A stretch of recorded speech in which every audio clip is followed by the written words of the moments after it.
Hello guys, in today's video I'm gonna show you how to turn on account restrictions on your accounts on Roblox.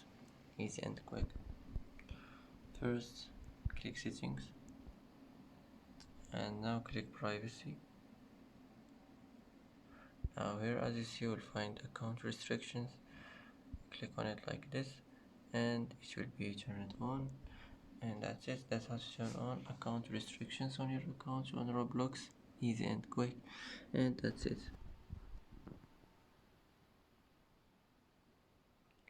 And that's it for today's video. If you like this video, don't forget to like and don't forget to subscribe. I hope this video is helpful for you, and thanks for watching until the end, and see you in the next video.